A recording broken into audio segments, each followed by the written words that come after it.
Welcome, guys, to another episode of Guerreros podcast. Today we have Marbella Cepeda in the chat in the podcast. She does financial services, okay, and she's gonna talk to us about a lot of what it takes to do what she does, the struggles and the upbringing of how she got to where she is now. So help me welcome Marbella. Marbella, how you doing today? Hi, I'm doing great. Thank you for having me. First and foremost, I appreciate it. It's an honor because I know that we all start somewhere, and me myself, I'm definitely not where I want to be. Nowhere near. I always say there's so much room for improvement, right? But I definitely know that going back to the upbringing part, it has to do a lot into where I'm at now or where I'm going, right? But yeah, my name is Marbella Cepeda. I am, I am in financial services, but I also do have another business. I specialize in catering vegan, plant-based Mexican food. So we do caterings, we do special events, we do pop-ups. So shout out vegan vibes right there. Are you a vegan? Yes, I am actually. I went vegan 5 years ago. So what is a vegan diet, and what would it consist of, and what are some of the things that you're not supposed to eat? I guess because it's a vegan diet, there's certain things in food that you're not supposed to eat, right? Right. And well, first and foremost, I do think that it's different for everyone. For some people, it is a diet. For me, I consider it to be a lifestyle now. And, I always say I didn't see myself doing this. I think, growing up, Latino, immigrant background, culture and traditions, like us Latinos, if we're not eating meat, we're not eating, so it's when I remember when I first made this decision, I was like it was a leap of courage, not faith, because I knew what I wanted to do, but it was more of a courage and bravery into cutting things out and cutting habits, because eating is a habit, and the way we eat is a habit. So funny stories, because all of this started just because I watched a documentary, and then it sparked the thought, so that was What the Health on Netflix, if anyone ever cares to watch that. But it definitely just sparked the thought, and then all of that just became like a research, it was like ongoing, like what's going on here.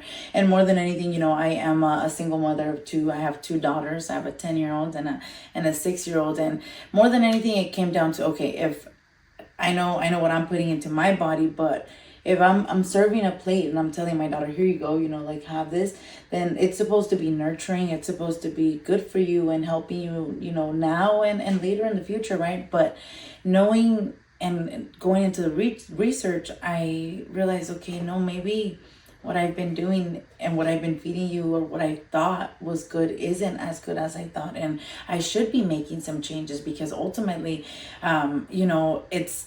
it's some kind of generational curse, the way we eat too. It all comes down to that.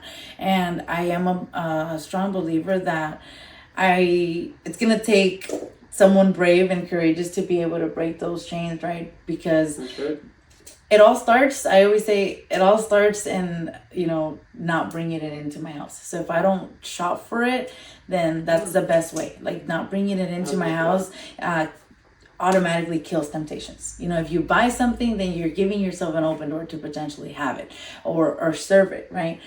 So cutting out the dairy, right, obviously includes cutting out any meat, any animal product, right?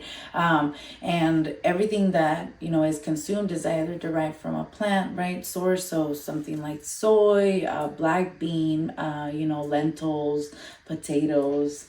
It's ongoing, right? And now it's 2024, so there's so many alternatives for everything. Like, there's no excuse, really. I am a strong believer that it's just about trying something good, and that's kind of where the business that I, started kind of initiated. I said, if I can give a good dish to someone and they can like it, then, maybe they'd be open to maybe, and I never say go vegan. Hey, I wish everyone did, you don't say go vegan, man. I encourage it, but I don't just plan it like that, because I understand it takes a process, journey, 100%. And cutting out all of these years the way you know how to eat, or you've been taught on, what to cook and how to cook. It's not easy to just cut it like that. Exactly. Decades, this generations. is traditions, cultures. There you go, tradition, the culture, you're right. And that's my biggest goal though with vegan vibes. It's keeping the Mexican traditions, but just, I always say, keeping the Mexican traditions and taking out the cruelty. And that's the name of your catering company, Vegan Vibes? Vegan Vibes, Vibras Veganas. That's the name. And it all started because I made some vegan menudo. Yeah. And, hey, when you make that again, you gotta hook it up so I could try the vegan. To me, I have to have steak. Like, not that I have to, but I love my steak. That's the one thing that literally just kind of stuffs me up and makes me feel full, right? Yeah. If I eat anything else, if I eat salad, and anything that's leafy, anything like I could eat a whole. My abuela used to make lentils and habas. How do you say habas? Anyway, we'll figure it out. We'll put it on we'll translate it into English. But she will make habas, and dude, I loved them so much. And one time she made some for the whole family, which was a family of like, at the time it was about 10 people in there. Yeah, in the house there was about 10 people in the house. And dude, I killed half of that freaking bowl. Like half of the freaking olla, and I ate it all. You were like, and I still wasn't full. No. Yeah, no, seriously. And I ate it all, and I'm like, damn. And I was like, todavía tengo hambre, güey. And she's like, ¿no quieres unos frijolitos, un taquito de esto? And I was like, pues sí. And till the meat came through, But the other thing I love a lot is lentejas. I cook lentejas like there's no tomorrow. Yeah. Like my mom will make literally until this day, she's like, ¿quieres que te haga unas lentejitas, hijo? Yeah. And she will make literally a whole pot. Yeah, 100%. They're a go-to. This is good with bacon. I don't really like it with bacon. I like just simple lentejas. Yeah. And to me, it's like, dude, I get up and I feel freaking full of energy after eating the whole meal. I feel stuffed, but then it just processes so quick through, or at least my metabolism. Yeah. Like, process all that food that I'm just like because happy. It's easy. Yeah. Because it's easy for your metabolism to do that.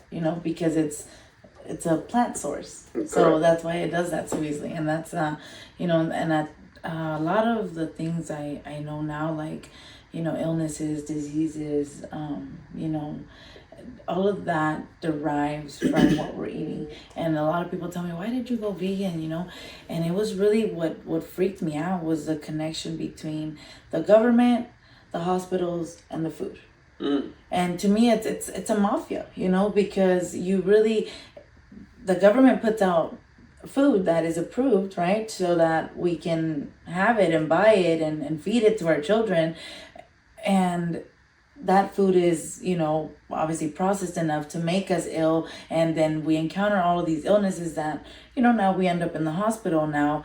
Chemo is not cheap, any disease that, diabetes, high cholesterol, right? All of these things, they're not easy illnesses and to maintain, so it's money, it's capital, so at the end of the day, when you're talking about it, we are the source of their capital, because we are developing those illnesses and we're becoming sick and we're producing money, but it's because everything that's approved. And that's really where everything initiated. And I said, if I could change the way I eat, I mean, it's gonna take someone to start it, right? So I was like, if I started, and I could only do it for so long with my daughters, yes, they're vegan now, like they live with me obviously, and they eat what I cook, but I always say, like, once they're 18, I can't guarantee that they're gonna continue that, but you're trying your best to exactly. contribute it and bring it into the actual habits.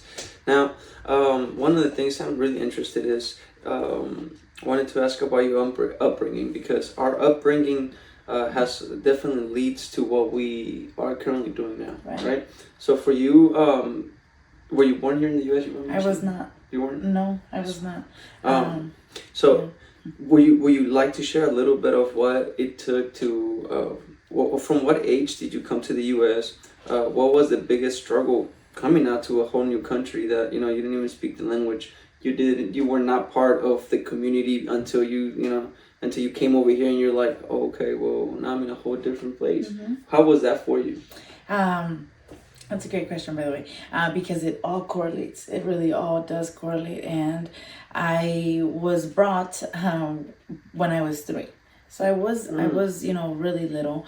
but it was still a switch of environment. It was still a switch of lifestyle. And I, as crazy as it sounds, I have quick flashes in my head of like the moment of like actually crossing the border, which is pretty insane. But it's not clear, but there's flashes in my head, and I think because it was such a huge moment in my life, and but with that, coming into that, and coming into I have two older siblings, that also weren't born here, and a lot of it took toll seeing their struggles. My brother was a teenager.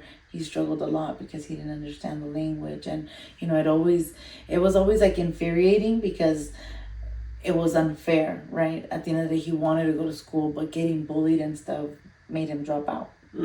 So that really, a lot of that, my sister also encountered the same thing. And to me, because I was so little, I went into preschool right away. I picked up the language really quickly. If anything, they struggled to enforce the Spanish in me, but I'm glad that, they did, because right now I'm proud to say that I'm bilingual, right? And I can have a full-on conversation Spanish, yeah. As they say, valemos por dos. 100. Mi mamá siempre decía eso, like, el que habla dos vale por dos, and I never understood. I never really understood. It kind of always like, but now it's like, wow, it's so true, because when we talk about, the financial service, it's being able to sit with families that have never gotten this information in their language, or been able to ask questions, to someone that can actually understand where they're coming from and relate to them more than anything, But the upbringing has so much to do, because seeing those struggles, seeing that, like, I crossed the border with my mom. So, just that alone, it's like the courage that it took for her to, have her 3-year-old daughter. Now as a mom, I understand that perspective, to like get her and like, okay, we're going to do this together, because my dad was already over here. So, all of that, I feel like was always a huge motive. Like I didn't have them do all of that for nothing. Like they didn't sacrifice. I could only imagine, the fear of crossing the border with your 3-year-old. Like I could just, and when I think of what she had to endure for that, I'm like, there's no way that I'm gonna allow that to just be in vain, que fue para nada. No, I cannot. I feel like that's probably the worst fear. Yeah, I hear you. Not making. I myself came over here when I was 9, so I was very aware of everything that was going on. Yeah. And my dad was here as well, and it was just my mom, my younger sister, and myself, my little sister, not the one that comes after me, but my younger sister. And when we were crossing over, they took my mom, and then it was just me and my little sister. And she told me, she's like, hey, whatever you do not let her off your sight. And dude, I freaking, like, it just, I'm 9, I was just like, whatever, dude, God's faith type of deal, Yeah. And at the end, what happened is they separated my sister and myself. Like, I didn't pay much attention to that. So until now, I realized, like, dude, they only took people, like, keep an eye on your sister, like, what the doing, Oops.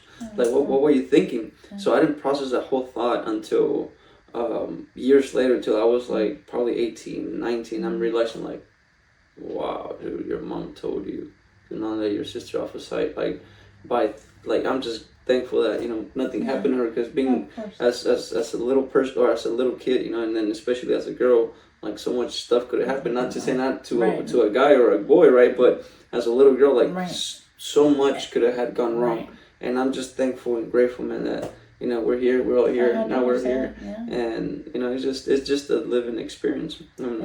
How was it that your family was able to cope with every situation once out here, from your brothers getting bullied to dropping out of high school to raising all 3 of you guys in a country where, like I said, possibly they didn't even understand the language.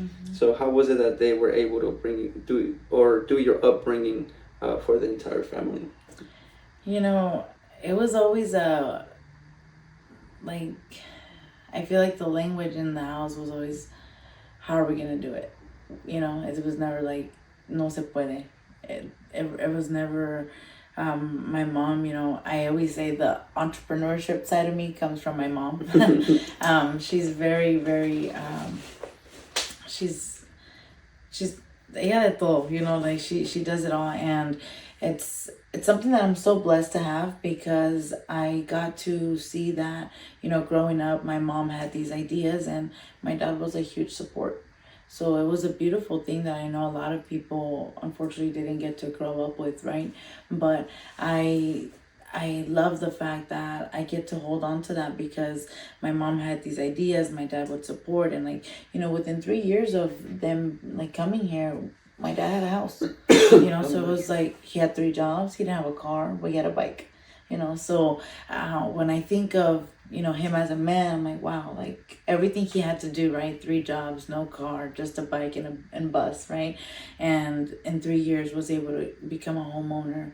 And we've had as a family, we've had a cafe before. We've owned a cafe. My mom actually currently has a business established in Berkeley. So we're definitely thriving, I say. And it's even through the language barriers, a lot of people have used that as an excuse, I feel. No puedo, no entiendo. No entiendo, exactly. Or then again, I understand a lot of our people are scared. There's so much fear that has been installed into us. Growing up, my mom was always like, no vayas a abrir la puerta si tocan, right? Or like, si tocan, make sure you see who it is. It was like, and it was always this fear, like, or when they would post those like things on Facebook, like la migra está, and so like all of these things, right? It was always this installed fear where she felt like she couldn't do anything because she wasn't born here or anything. But even despite that, like, she was able to overcome that and still like get the cafe, and now has her business, right? Like, so I truly feel that we need, growing pains are part of growth, and growing pains are required for growth. So at the end of the day, they had to go through a lot of growing pains, being here and, completely kind of blindfolded, right? Because they didn't have family here. They're the only ones out of their families really that came here too. So, and Mexican families are not small. Yeah, I was like, yeah. And then earlier you told me, like, dude, there's like 6 kids in the house. Exactly. How's we gonna be able to do that? I was like, oh, the family do for sure. Yeah, no, and 100%, so, but I'm so grateful. I'm definitely blessed, because had it not been through me seeing them, struggle at some extent too, and battle certain things, people were racist, people are mean, and we've encountered it. But I think it's a faith, God has a bigger plan, and he never fails.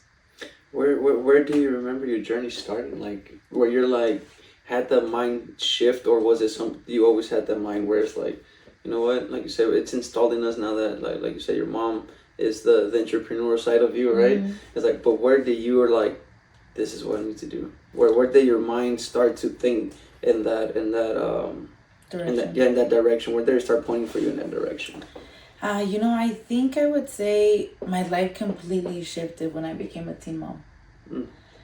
Becoming a teen mom really shifted everything, from the people I was hanging out with, to my appearance, to, what my life consisted of at 16, and when I had my daughter at 17. Then it just became a thing where, when she started going to preschool, I started taking her to school, and it really, like, no shame on anybody that has a job currently, because I was at in and out for too long. But that's, your question really takes me back to that moment, because it was when I started picking her up from school after a shift at In and Out. I was, in my In and Out uniform. I was never ashamed. Because I can work. I can work. I'm not scared to work. I will Hustle. I will get behind a grill, and then I will, get in a suit and go do what I have to do. I'm not afraid of that, but it bothered me that it felt like I was only doing burgers, fries, and shakes, and I knew I could do more. So it bothered me that day particularly, you know, my shirt was really stained. I cleaned the grill before I left, you know. And I walked in there and I just, like, the first thing my daughter pointed out was my shirt. And she was like, "You're 30, you know, like it was, so that really just, as crazy as it sounds, that really took me home and was like, what the hell are you doing? And you know you can do more. And first of all, I always knew I didn't want to, like, I was like, my mom always said, like, aquí no venimos a trabajar para nadie. You know, le chingas o le chingas, you know, but no viniste a trabajar para nadie.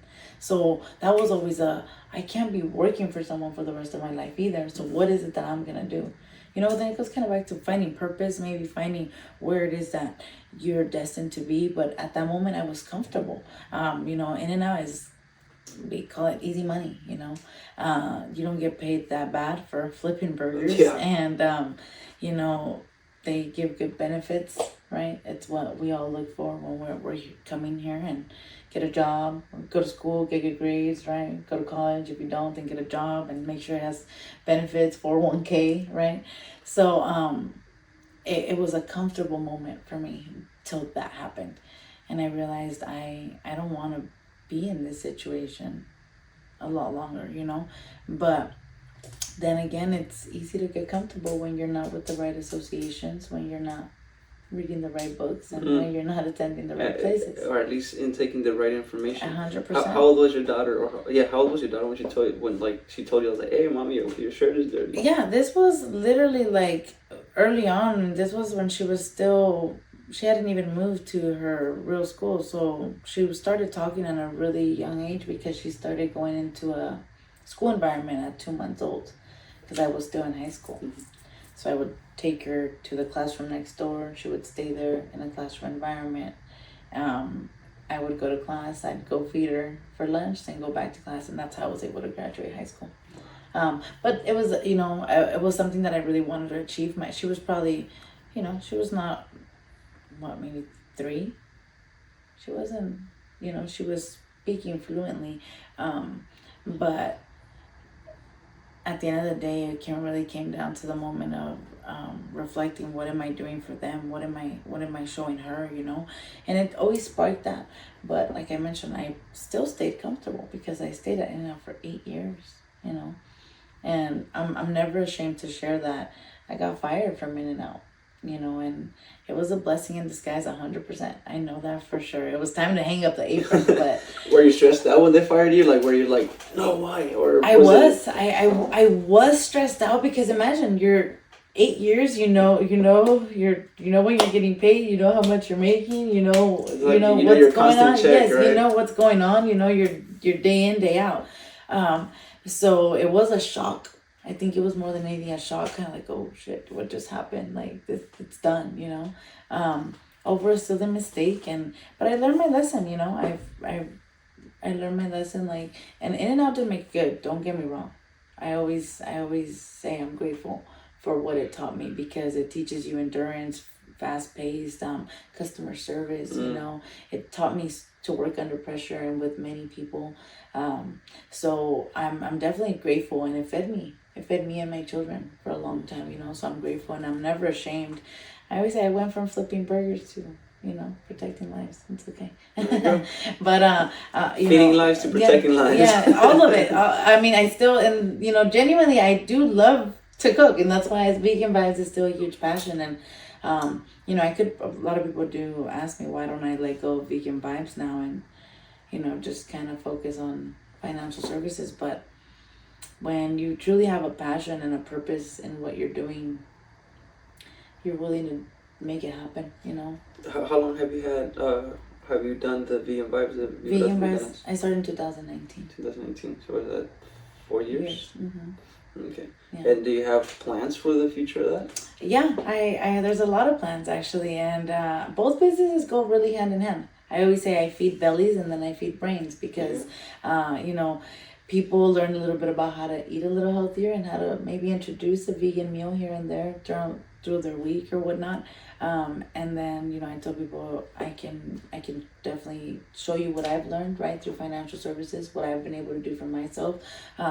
But I definitely, my goal is definitely to be able to have an office in the Bay Area, obviously, because I do want my people to be getting this financial education that I've been getting.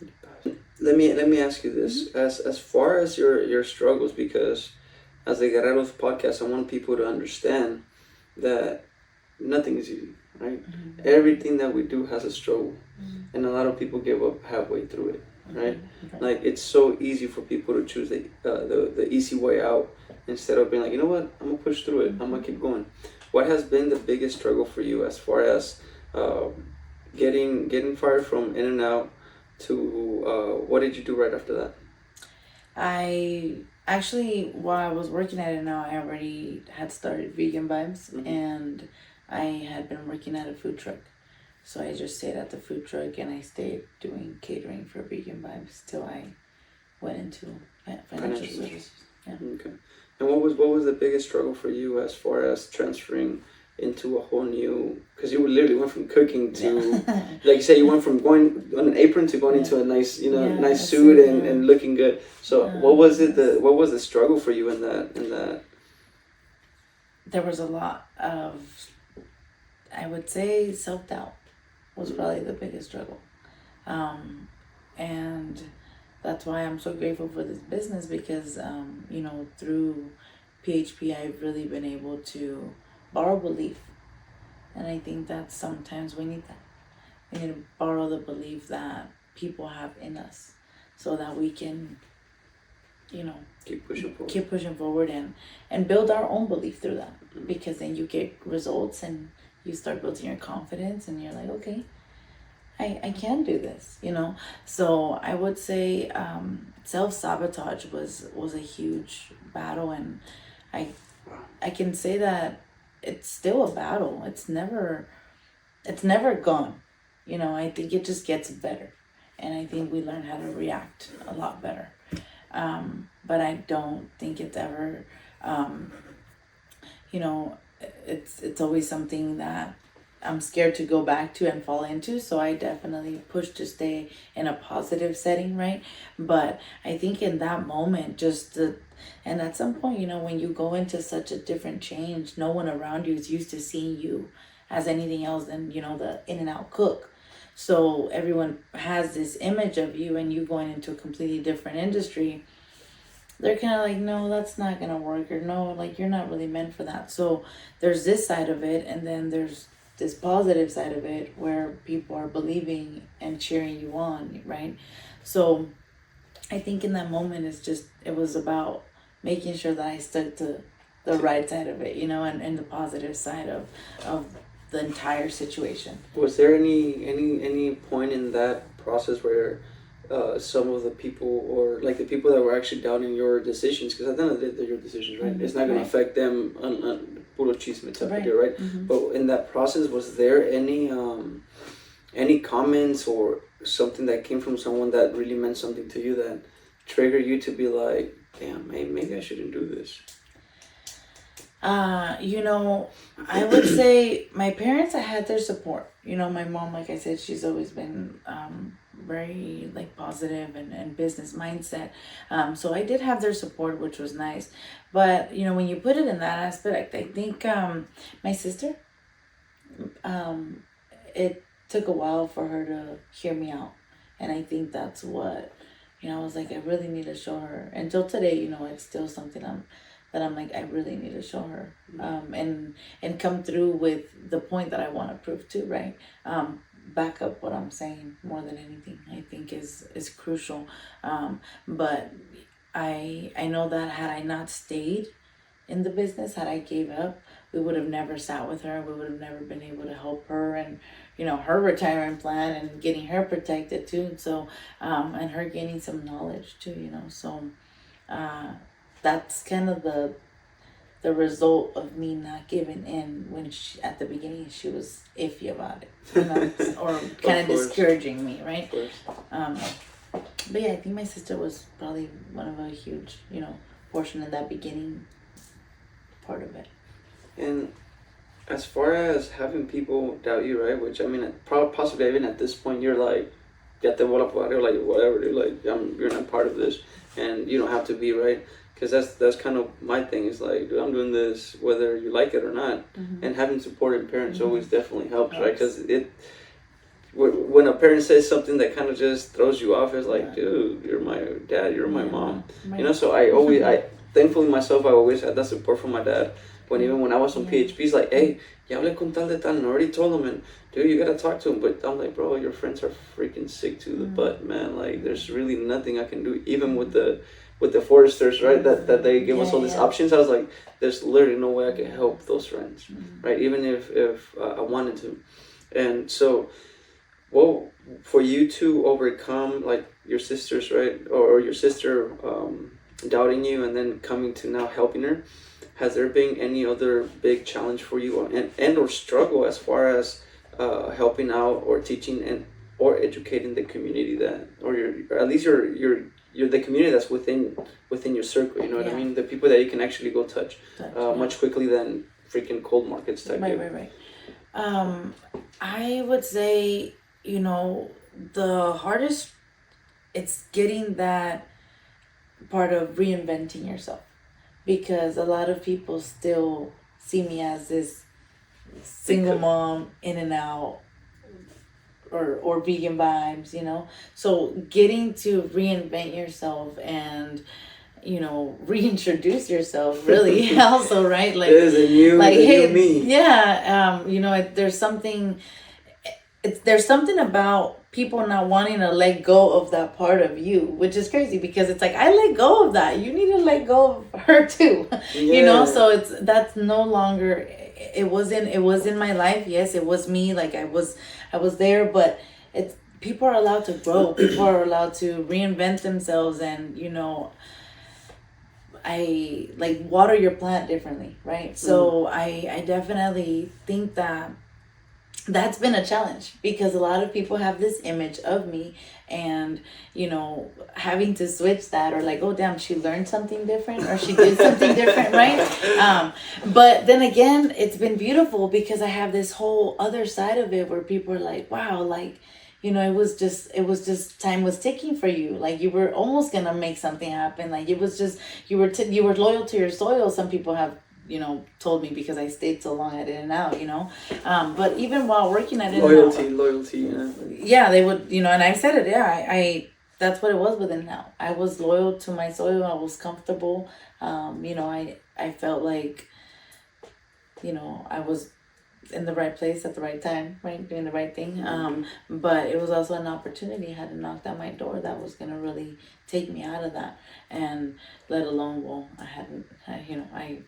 I got fired. But, funny story is that at In-N-Out, due to my status, every 2 years I would get fired because my DACA would have to get renewed. And if it didn't come in time, then, which it mostly didn't most of the time, I'd get fired every 2 years. So getting fired this time around was just like, oh dang, it's official, It's actually made permanent. I was like, yeah, okay, I'm gone. But it felt good to hang up that apron after all. And, I knew that God had a plan. Like, Dios aprieta pero no ahorca, and the man above makes no mistakes. I know that for sure. So, I'm here, playing by his rules and what he wants me to do too. So it was just a matter of time, so. Right now that you mentioned that Dios aprieta pero no ahorca, right? It's like he chokes you, remember? He's not gonna kill you. Yeah. But one of the things that I like to say is when it comes to the path that you're supposed to be on, like for myself, I always try to do everything. I'm a man of all trades. I can literally fix a whole room. I can do plumbing. I can do electrical. I could do mechanic or automotive tech, right? I could fix a car. I could put an engine, take an engine. I could do all these things, and I consider myself. Shop. Yeah, I'm literally no, and that's what I told my customers. Like, I'm a one-stop shop. If I can't do it, I'll find someone that will, right? But my point with that is, no matter what you do, God has a way and a plan to put you back in the path that you're supposed to be on. So no matter what you try to do in life, like, you're gonna try and do this, you're gonna try and go there, you're gonna try to not do this. Like, God's gonna be like, nah, Now, this is your path. Get your butt back there. Yeah. You know, I'm gonna Te put you metes o back. te metes? Yeah, no, seriously. And that's been the case with me because, like I said, as a jack of all trades, and the thing is, here's the saying, right? Jack of all trades, master of none. Or how's it go? I'm a jack of all trades, master of none, yet better than a master of one. Right? Because when I do any type of work, I don't just bullshit it. Like I could go and focus on my business and do the best job ever as a garage door technician, and I know I'll do the best job ever because I've seen other people how they work. And or I can go into like per se PHP and give it my all like I did the first 3 months and do fucking kill it. No problem. Like dude, I could do better than most people. Right? It's just the mindset that I put in on the project that I'm doing. Right? But at the end of the day, like I said, God has a way to be like kick you in the butt and put you back in that path even if you try to go one way. He really does. We're stubborn, you know. We are. Sometimes we think our plan is better than his. But he definitely has a way to showing that. Oh, no. I got it all figured out and I trust him. I trust him. I definitely trust that he has it all figured out. And, you know, I think one of the biggest things I've learned going into business and, you know, any of that is gotta give your worries to God, you know. We came back from big event, right? And they said something that really stuck to me. And he said, worrying is a prayer that you don't want to happen. When you worry, you're giving a prayer that you don't want to happen. So it just makes sense because you're praying on something that you don't want to happen. That's why you're worrying, you know. But it stuck to me so much because I'm like, yeah, why are you worrying when you know he's got it figured out for you? Why are you praying on a worry that's not even there when you already know he's got your back? You know, so and that really stuck to me, and I believe it. It's true, you know. And I'm gonna add a little bit to that because I don't use that W word anymore. I don't use it. Yeah. That W word carries a lot of weight. There's certain words that I'm not using anymore, right? I'm trying to change my vocabulary because I'm a big believer that words that you use impact your life. 100%. And the W word is one of them. So I'm just gonna throw this out there because everything that I learned and pour into other people, I had to pay for, right? And it's not that I'm here like, dude, you gotta, no. That's besides the point. Like my cup is so full with information. My cup is so full with all this stuff, which is why I started doing Guerreros podcast to bring this into the light, to bring people that know what they're saying in their field, as well as share struggles that they have overcome. But the thing with the W word is, it sets your mind in this, like you start thinking about that, like you said, the W word, right? You start thinking about it and you're like, well, why am I even feeling that? Like when you use the W word, right, you're implementing the problem into your life already, right? But you're calling it beforehand. Yeah, correct. So you're calling it into your life. But if you switch that word, right, and you're like, it's a concern.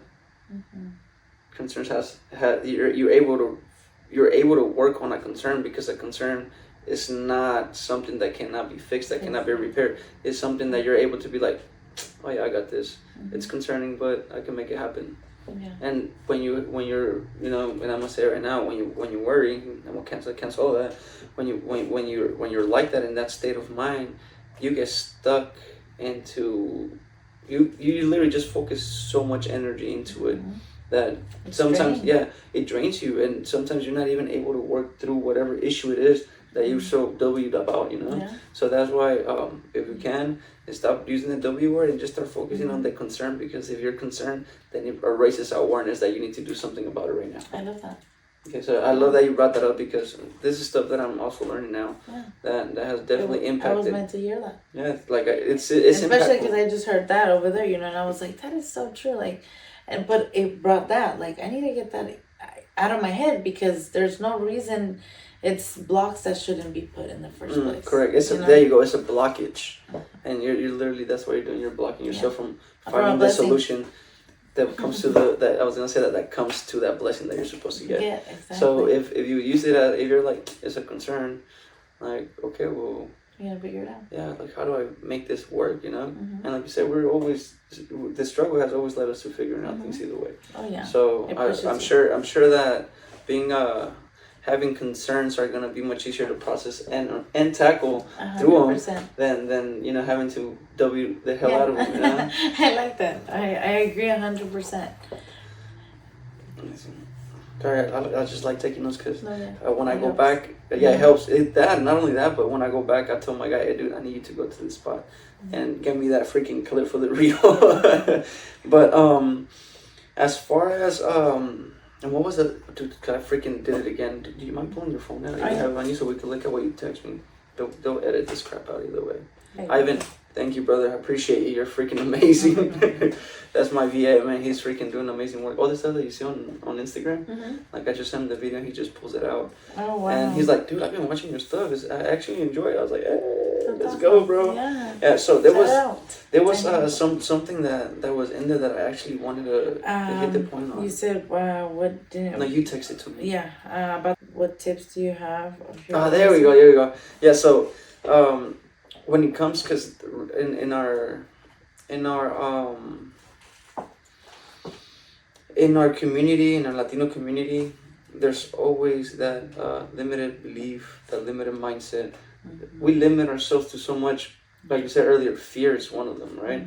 So besides overcoming fear, what is one thing that you can share with our Latino community, especially our women who are struggling being, because even my sisters now, they're being single mothers, right? So what can you share with the next that Marbella Cepeda, man, that's out there? Because you know our situation is not just for us or us. Right. There's other people that are going through it. 100%, yeah. And I mean, I'm not proud to say it, but I do know that I share that with many women right now currently. You know, the being single mothers, and you know, in this, it's like it's a trend right now, unfortunately, right?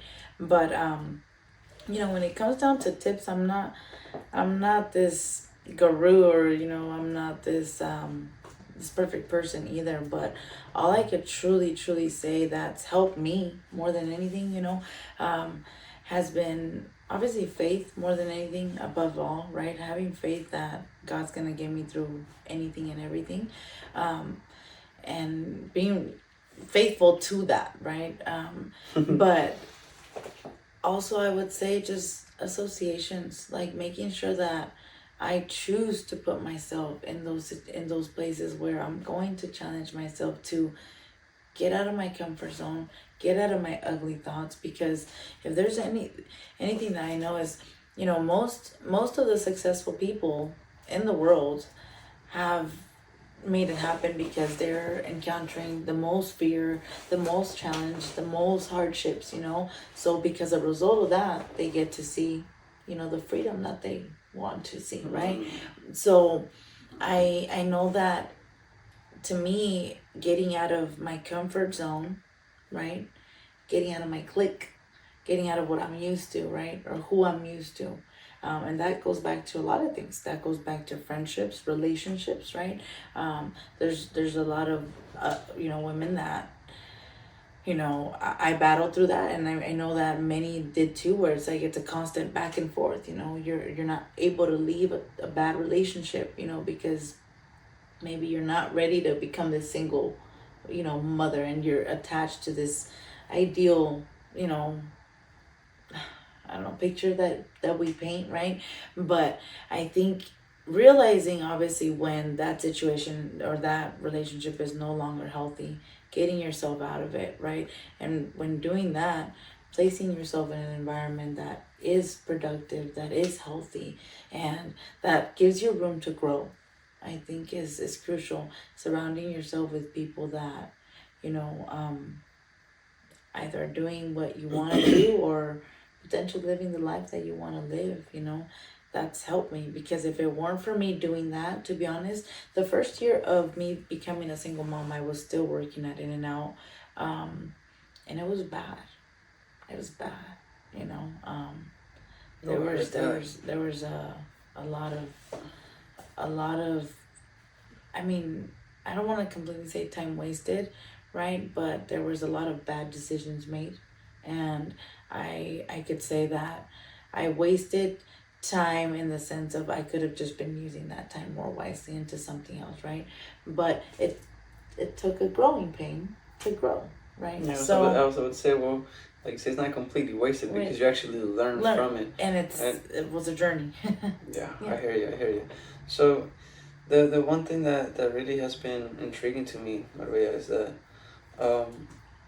besides having, I mean, like for myself, I came at 9. You know, I was almost in the same boat as your brother, where I would come home crying. Right, that was one of my struggles coming to U.S. But one of the things that really hit me, or it's kind of resonating with me, is being in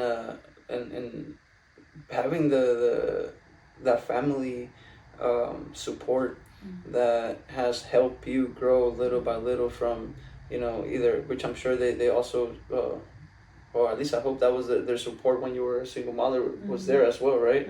And then so one of the things I'm noticing is like no matter what your struggles is, you've always had that support of having a parents and being able to bring yourself up, you know. You wasn't always like sunk down. But what do you think, or what do you attribute most of your success to now? Because, and I call it success, and I'll tell you why. Because one of the guys that I interviewed, his name is Francisco Nunez. He mentions that we are undefeated. Okay, that's literally up to now. We're still here. All the struggles, you know, coming to the U.S., getting being a single mother, working, you know, your job, and then having to sacrifice the time with your kid, and then going into like, dude, I'm fired. Well, now you have to struggle with figuring out how you're gonna make ends meet with your catering company, and then working another job. So one of the things that has hit me is that no matter what, you're still pushing to make things happen, right? Definitely. You're still going through struggles, because even in the industry, it's not easy trying to get people to understand what we're trying to teach them. The other thing is, how is it that where are you finding this energy to keep going? And if you say your daughter, it doesn't count, and I'll tell you why. Or your daughters, right? Because there has to be something bigger. Even though that is a big thing, I'm pretty sure there's something bigger behind it that you're like, okay, well, yeah, of course, you doing what you're doing is going to affect the life of your child. Yeah. But what is it that's really pushing you to be like, dude, I have to keep going. Like, I cannot just sit my ass down. Because even though, like I say, your daughters are a big motivator, a big influence into you making sure that you get it done, what is another thing? Because I don't want to dismiss that either, you know. Yeah, no, but what is another thing that has definitely pushed you to keep going and doing what you do?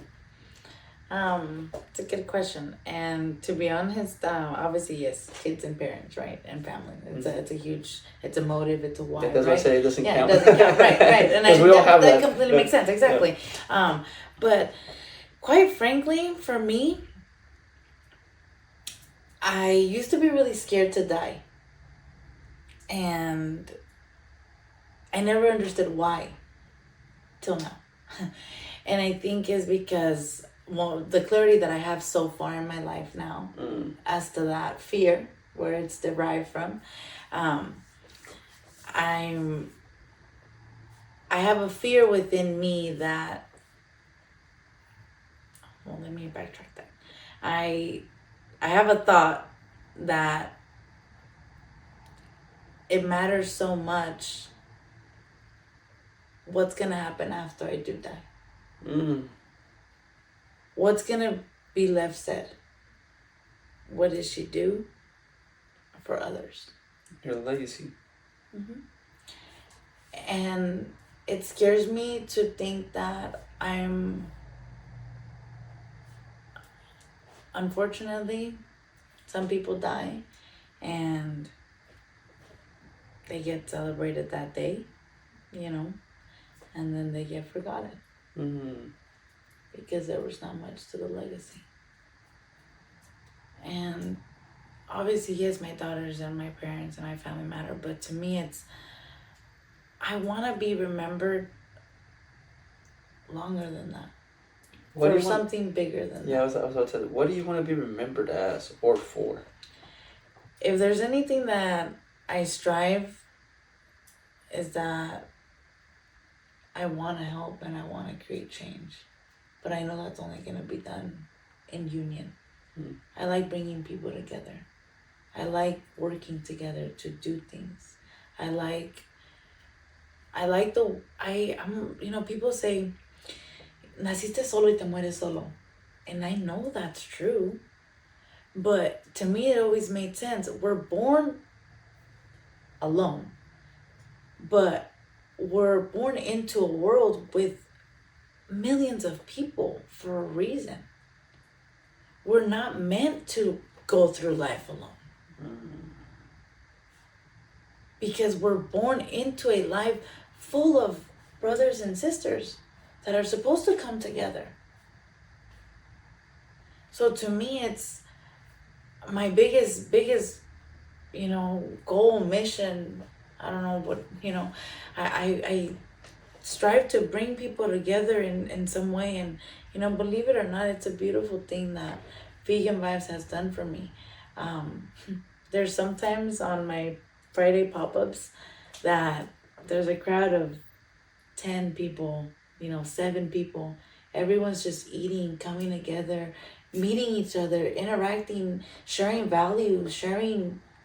And it's the most beautiful thing that it's a Friday that, like, people say, do you even make profit? I'm like, sometimes I don't.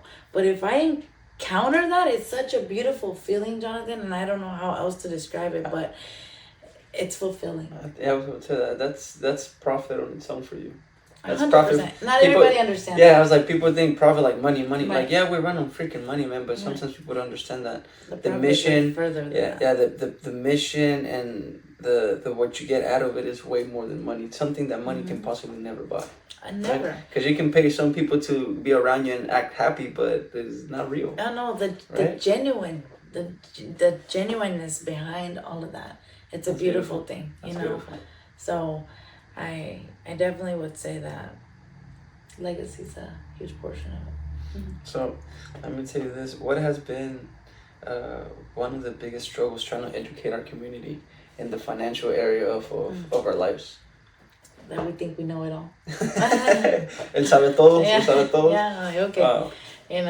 Or like, I know it, or I have it. I heard it. I have it through my job. All right. Have you had to educate your parents on it as well? Oh yeah, my parents were the first people I sat with. It was a part of my training, and that's really why I decided to quit the food truck that I was working and just do Vegan Vibes and PHP, because I said if I don't teach this to my people, who will? I was like, my parents have been here long enough. My dad's a homeowner. My mom's a business owner. They didn't have idea of what life insurance could do for them. That's pretty wild to me. And the reason when I asked them, like, how's it that you have a house and you have a business, but you never looked into life insurance? Can somebody explain? And, my dad said, no, we did look into it. But the lady said she couldn't help because we didn't have social securities. So again, it goes back to lack of information, because that one person didn't have that one, service that could potentially help you. She completely, ruined that for them and didn't put, and then again he said, ni hablaba español. So it's like, at the end of the day, she was there was a language barrier, 100%, right? So that's where I was like, wow, that was so unfair. They couldn't get the right information. And I was like, how long ago was this? It's like more than 10 years ago. I'm like, wow, they could have been insured more than 10 years ago, which is ridiculous, because it's all a lack of information. Had she redirected them, or, someone would have came with their language that could have told them and answered questions for them, things would have been very different, But I'm grateful because I was able to become that person to educate them that, yes, you could do this through an I-10, right? You can have life insurance and have an I-10 number. And that itself was really such a huge motivation, like, wow, how many more parents are there like mine that really have been through all of this? But if you really think about it, God forbid something happening, like that house is lost, and so is that business. So all of these years of sacrifice, all in vain, right? Because there's nothing that's gonna pay off. Your savings are not gonna pay off that. So that moment with my parents, it was like, oh wow, them not even realizing, like, something happens, this goes to the bank. it's lack of information. Yes. You know. We're kind of reaching the end of the episode, but I always like to end it with this. What does being, I was gonna say guerrero, but of course we're gonna have to add an A at the end of it, right? What is it? What does it mean to you to be a guerrera? And especially because, being a woman, it's definitely it's quite tougher, with more responsibility at home, being a single mother. So what does it mean to be a guerrera for you? You nailed it right there, where you said at home, playing two roles. And I think to me is knowing how to stay in my feminine state, but still play that role that needs to be played at home. Because, I know I'm not married now, right? But I always say I am built to be a wife, and I will be one day. And, my thing is, I'm going to have to fill in that gap in that role while I have to. But it's not going to be for long, and it's not going to be forever.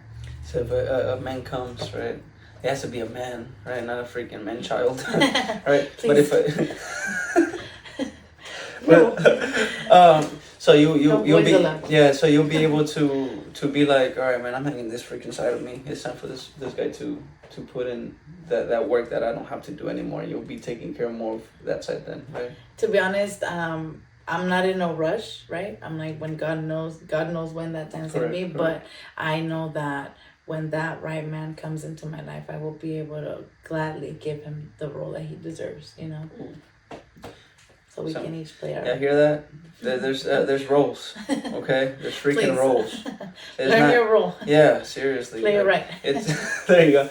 So with that, we're gonna end it. Marbella. Thank you. I don't know if I keep putting an I. It just clicks. You're not the only one. But I really appreciate you coming. I appreciate you. She freaking literally had a nail on her tire, and she had to go switch cars, which, like I said, being a guerrera, literally, you make it happen. Okay? You gotta make it happen, correct? So I'm not just bringing anybody just to bring anybody, right? I'm bringing people that I know that have been through struggles, that are fighting through struggles, and are definitely making something with what they're doing. And I really appreciate you, Mari. I really appreciate you, Marbella. And I look down too. I really appreciate you coming out here, Marbella, because I believe, I brought nothing but, so far I've had nothing but guys, come on, man, come on. But I always like to hear the perspective of the other side, which on this case would be the feminine side of the whole being a guerrera, a guerrero, right? Because it's not just men being guerreros. No. Women have struggles too. 100%. Women fight through stuff. Women gotta get shit done. Like my wife, she's we've been together. Earlier I was like, we're married 3 years? Like, no, 4. I was like, 4 years. I was like, all right, well, it's time to step her game up, Yeah. And so she's going through some stuff herself, and man, that's as guerrera as it gets as well. I'm trying to get it to ease into, possibly get into the podcast. Yeah. My sisters as well, because they're also struggling, and they're freaking still going, pushing. My sister with her, baking. She loves baking, so it's not a company, but she does it because she loves it, and then out of passion, there you go. And then my mom with her catering company, right, going with the struggles of my dad being on freaking yelling at her. So I definitely want to bring more women into the channel as well, because they definitely have it in some ways much more difficult than we do as men, right? Because it's a big world, and a world that can be ran by men in a lot of industries. And seeing women come in to certain industries and freaking do better than certain men, I'm just like, dude, this is amazing. This is just amazing. Yeah, something, there's a shift. Yeah. But like you said, being able to differentiate, because not a lot of the women that I know, they just have the masculine side. Right. They don't understand that, hey, there's a role that I have to play at the end of the day. Whether, like for yourself, you have to put both freaking suits on, right? The suit of being a woman, or the suit of being a man, and then the also being the woman, right? So it's just playing both roles. It's what really triggered me to bring you on as well, because I'm pretty sure you're doing more than well in what you're doing, We're trying to we're trying our best, Okay, That's, so I think that's before I actually end it, I want to ask you, where do you see Marbella in, let's say, 5 years? Let's keep it short. In 5 years, where do you see yourself? I see myself a lot more involved in the community. Just being able to put out there a lot more of content as well, to educate as much as I know, right? I love how earlier you said, there's so much in your cup that it's about pouring out too, right? And I definitely see myself expanding all over the Bay Area, right? But in the next 5 years, I definitely see Vegan Vibes having its food truck, and I definitely see that food truck being in a lot with a PHP office.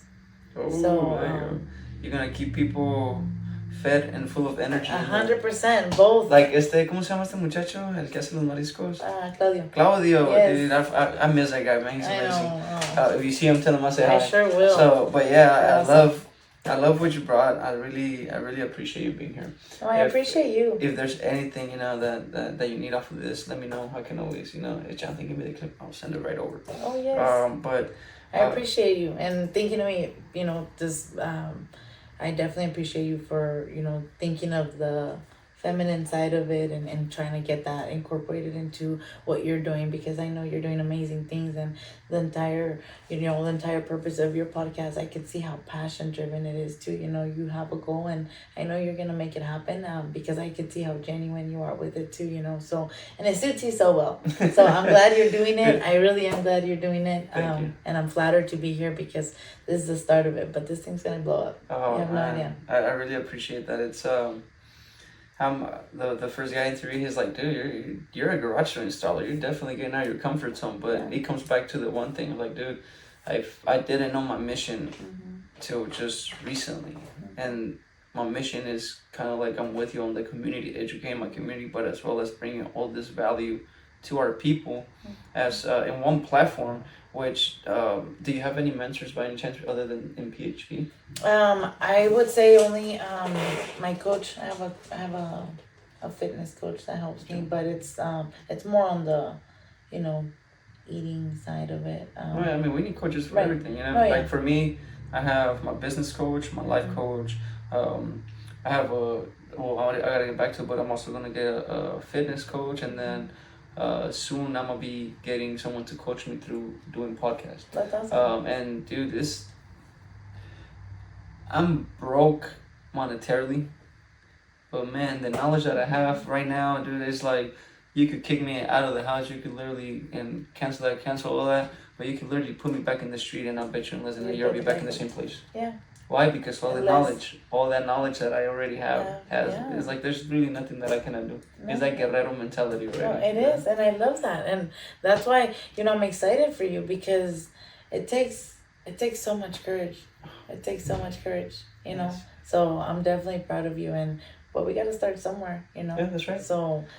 And right, you said not just start something, just freaking start people. Yeah. Just start. That's one of the biggest things that at least this year that was one of the biggest lessons. Yeah. And like I literally went down to LA with this little mic, that little thing, and that laptop and my phone. Yeah. And now now we have a camera. Yeah. Now we have this little mics, and now we're like getting little by little. So for anybody out there that is thinking of doing something, whether it be starting your own food business, your own catering business, whether it be starting a podcast, or whether it be you just going out anywhere to do something new, all you gotta do is freaking start, because by starting you're already in motion, and motion will lead you to making things better little by little. Right. Nobody's perfect. Nothing is perfect. And I mean, I'm a perfectionist per se, right? Mm-hmm. But I know that nothing's ever gonna be perfect. Right. I can only work to try to make it as good as I can. 100%. Right. I agree.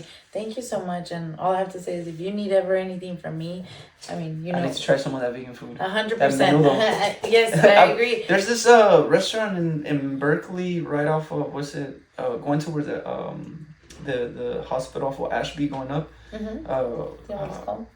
Dude, I forgot what. Taco something, God Jesus, but it's all vegan. Taco? I think so. Okay, there's one. If it's what I'm thinking, it might be there. Yeah, it's like right behind the bar. Yeah, I think so. Okay. Yeah, so I've always wanted to stop right there, because my friends were like, dude, we should go try it, and we never went. But it always, like, every time I would pass by there, right, because I have a job close by there too, I was like, dude, I need to go try it. No, we're not even gonna put their name on here, but we're definitely gonna keep vegan vibes in it. No, definitely their food's really good. But definitely come out. Let me cater to you and your wife some vegan tacos. I'd love to. And I always say I'm always open to feedback. Because people that come out and try, it's like, oh, you could do this or that, and I'm always open to taking that back because I'm still building the business. Where can we find? Do you post your pop-ups? Yes, I post them on Vegan Vibes. But every Friday though, I am in Richmond. Every Friday I'm in a dispensary. It's called 7 Stars Holistic Center. Is that by the Asian Mall? Yeah. Across the street from the Asian Mall? Ah, okay. Every Friday, what time? I'm there from 1 to 6 every Friday. Okay. And what's your Instagram handle for Vegan Vibes? Vegan Vibes / vegan Vibras Veganas. Okay, so that's the whole thing. Our Vegan Vibes / Vibras Veganas. Yeah. Because I want my guy to be able to post it, somewhere. Yeah. Oh yeah. So tag you, and then what's your Instagram handle? Marbella, the vegan agent. There you go. So you guys heard it. Thank you for coming out. Thank you for joining us, and don't forget.